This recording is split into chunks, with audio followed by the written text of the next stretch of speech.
Саламаттык. Эмесе ошондо программасы.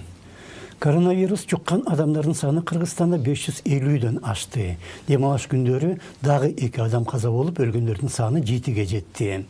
Дагы 6 медикке вирус жукканы аныкталды, жана алардын үлүшү азыр 24,5% болууда.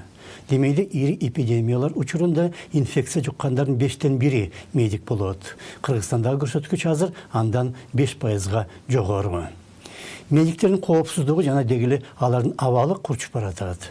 Коопсуздук кеңешинин 31 мартта өткөн жыйынында президент Жээнбеков Саламаттык сактоо министрлигинин катуусунга алган.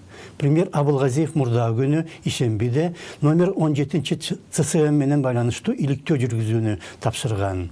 Ал борбордун 4 медигине вирус жуккандыктан кызматкердин баары обсервацияга алынган. Бирок канча айтылганы менен абал жакшырбайт. Врачтар жогорку бийликке ачык кайрылуу жасап, алардын иштөө шарттары өтө начар экенин жана жетекчилер медиктерди алдап жатканын билдирди.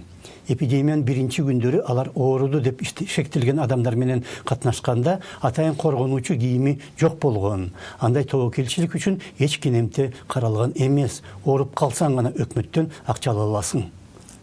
Ар бир ооруну жуктурган биздин врачтарга, акалачандарга силер 200 000 сомдон деп айтып атпайсыңарбы? Бул шылдың. Ар бир врач 1 миллион сомдон кенемте пул алыш керек. Ооруну жуктуруп алгандык үчүн. А силер айтып атасыңар, кокус дүйнөдөн өтүп кетсе 1 миллион десе, эй, тирүүлөрдү ойлобойсуңарбы силер? Тирүүлөрдү ойлогула. Анан коронавирус деп. Билебиз, бунун артында эмне чоң саясат жатканын. Разборка кылабыз, кийин жооп беребиз, биз качпайбыз деп. Силер өмүр бою качып келгенсиңер. Анткимен ооруган медиктер дагы оорубай калгандар деле бирдей коркунучка дуушар болууда. Бирок андан да жаманы ушул сыяктуу маселелер тууралуу медиктер ачык айта албай жатканында. Анткени дароо коомдукка алынышы мүмкүн.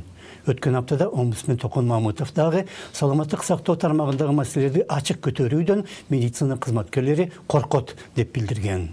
Андай болгондо бүткүл медицина тармагы чечкиндүү жана баштан аягына чейин өзгөртүлүүгө тийиш.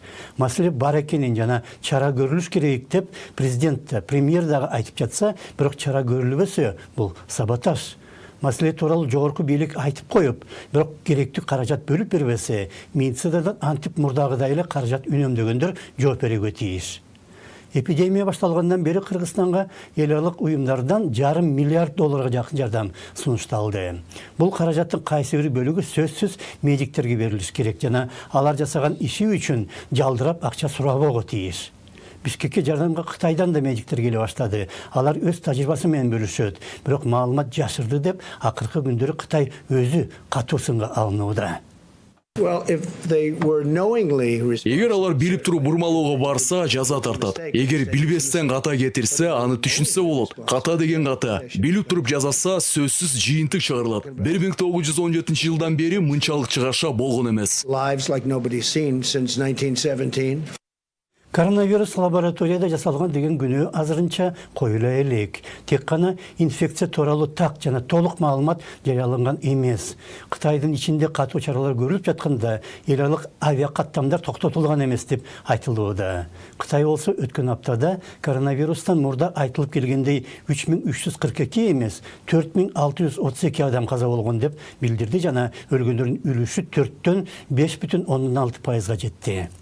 Америкалык Fox News телеканалы жана Washington Post гезити вирус лабораториядан тараган жана ал лабораториядагы коопсуздук чаралары жетишсиз экендигин америкалык адистер мурда эле айтып келген деп билдиришти. Вирус өзү лабораторияда өндүрүлгөн же бир нерсе атайын жасалган деген күнөө айтыла элек. Nature Medicine деген атактуу журнал 15 жылдын ноябрында жарганаттардын организминде жашаган коронавирус улам өзгөрүп, анын адамга жугарына бирлик адам калды деп жазып чыккан. Азыр олуттуу күнөө коюуга дагы бирлик адам калгандай абал түзүлүүдө. Ошондо саламатта калыңыздар.